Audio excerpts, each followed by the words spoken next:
ములక్కాయ ముక్కలు, ఉప్పు, చేప, ఇగురండి 2, కొంచెం 2 పెద్దలపాయలు, 2 పచ్చిమిరపకాయలు, కొంచెం పసుపు, కారం. తర్వాత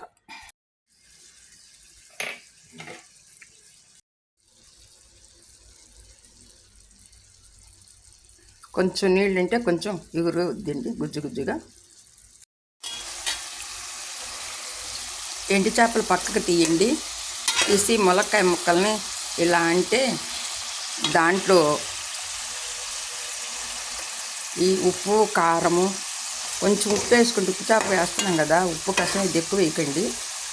ఇలా అంటే చక్కగా ఆ నీరు పోయి పెట్టిన నీరు పోయి ఉప్పు, కారం పడుతుంది. అది లేకపోతే చప్పగా ఉంటుందండి ముక్క. ఎలా అన్నారనుకోండి, ఇలా లైట్గా ఇలా అన్నారనుకోండి, చక్కగా ముక్కకి ఉప్పు, కారం అన్నీ పడతాయి. కొంచెం నీళ్ళు పోసుకొని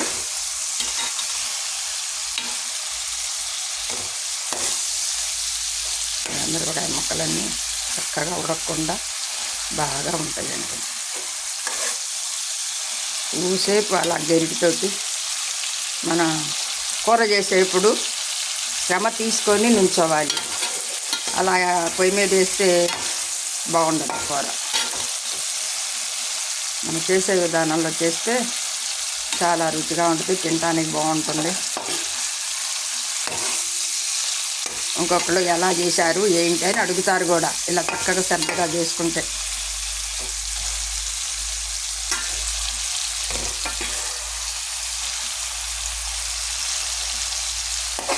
చిత్తకుండా ముక్కలు కలిపి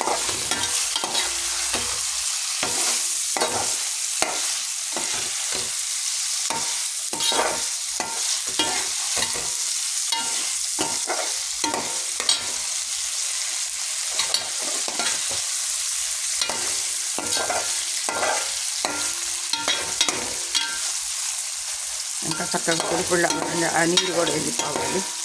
సిమ్లో పెట్టుకొని కొంచెంసేపు ఆగి చూద్దాం.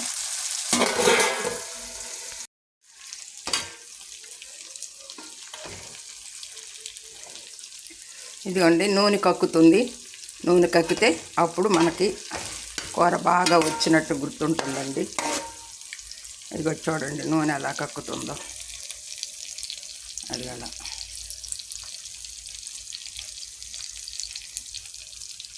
అలా కక్కితే కూర బాగా వచ్చినట్టండి. కొంచెం గరిటతోది కొంచెం ఇట్లా గరిటి తీసుకొని ఇట్లా చూస్తే అప్పుడు మీకు తెలిసిపోతుంది తయారైనట్టు, కూర తయారైంది, తయారుగాంది. అది నూనె కక్కాలండి. నూనె కక్కితేనే బాగుంటుంది కూర.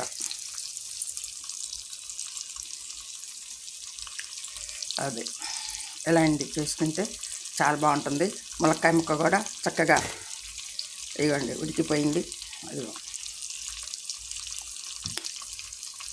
ఉడికిపోయిందండి.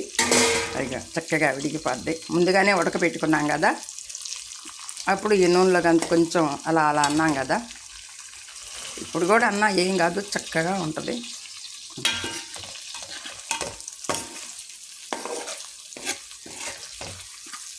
అయిపోయింది కూర అండి. తింటుంటే చాలా చాలా రుచిగా ఉంటుందండి. అదే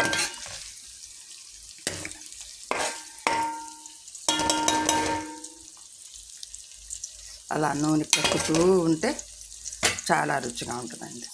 బాయ్ అండి.